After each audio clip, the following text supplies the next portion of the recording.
The preparation of a human being for a life experience must be considered in its physical, mental, social, and emotional wholeness. The implementation and harmonization of these different states is the very essence of success. The object of mental preparation for performance is to allow the subject to control his thoughts, his attitudes, his actions, in order to optimize them.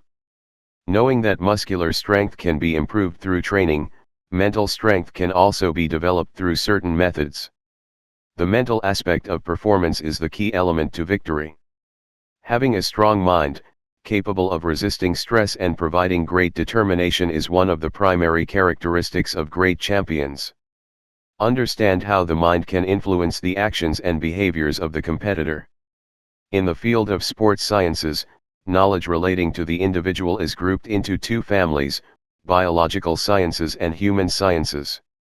The mental strength and determination with which a man prepares to face the challenges of his life. The purely anatomical and physiological bases remain insufficient. Humans are often faced with challenges and strong pressures linked to results, money, or the social aspect. The purpose of mental preparation for performance is to allow the subject to control his thoughts, his attitudes, his actions, in order to optimize them. Knowing that muscular strength can be improved through training, mental strength can also be developed through certain methods. However, each competitor presents different and atypical psychological characteristics, so it is impossible to establish generalities and dogmas in this area. Objectives of mental preparation are as follows: increase willpower, optimize motivation, improve stress management, improve resistance to exercise, learn to approach events positively, develop self-esteem, stimulate the ability to concentrate, improve the ability to adapt, promote group cohesion. Mental preparation is the psychological aspect of athlete preparation.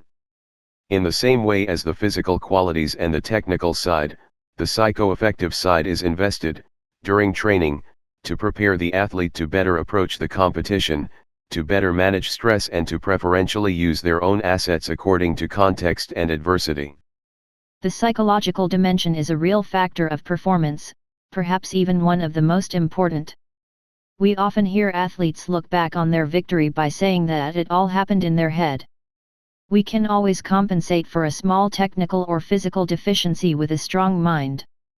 This is the case of the boxer who will finish his fight without flinching despite an injury contracted during the confrontation. Or that of the competitor who must meet an opponent much larger than him and who will adapt his technique and his way of acting accordingly. On the other hand, mental deficiency is often synonymous with defeat. To be well physically, you must be well mentally. The psychological dimension is a crucial element which very strongly influences performance. It is therefore essential for coaches to be aware of this reality and to master certain theoretical and technical notions relating to mental preparation. In the same way as technical, tactical, and physical preparation, psychological and mental preparation must be part of the training project. Mental preparation therefore allows the athlete to be in an optimal psychological state on the day of the competition. Each psychological modification has a physiological impact. This is the case of fear, which makes you sweat, turn white or tremble, or stress, which increases your heart rate and which can sometimes give the sensation of having abnormally heavy legs. All these physiological changes can become obstacles to performance. It is not uncommon to allow yourself to be intimidated by your opponent, and this fear then becomes the main instrument of defeat. One of the main challenges of mental preparation is to allow the athlete to be able to manage their emotions on the day of the competition. You have to have this desire to win and enthusiasm. There is nothing more dangerous than a boxer who is happy to box. Thus, the will to win must be an integral part of the training sessions. It is, like physical qualities, part of a development process. As for stress, it represents the first problem from a mental point of view, and constitutes the first limiting psychological factor to which the competitor is subject. This is why it is fundamental to understand it and learn to manage it. This state is manifested by a set of psychophysiological reactions of the organism. It is a reaction of adaptability between a person, their characteristics, and an environment. Particular. These reactions are the consequences of a modality of defense of the individual faced with a new situation which comes to disturb or break the stability and the internal balance of the organism.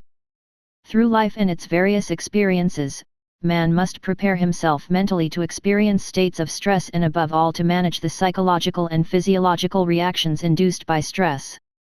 It would be a mistake to think that mental preparation allows you to no longer be stressed on the day of the experience. The goal is not to eliminate stress, which is impossible, but to learn how to manage it. It's like a fall can cause you damage, but knowing how to break the fall, the damage is less. The same is true for fear. Courage does not lie in not being afraid, but in controlling your fear. The control of emotions is an essential factor in life to achieve exploits. To live life is first of all to be able to assume and affirm one's personality in one's environment. The psychosocial aspect also turns out to be a fundamental and crucial element for a successful life.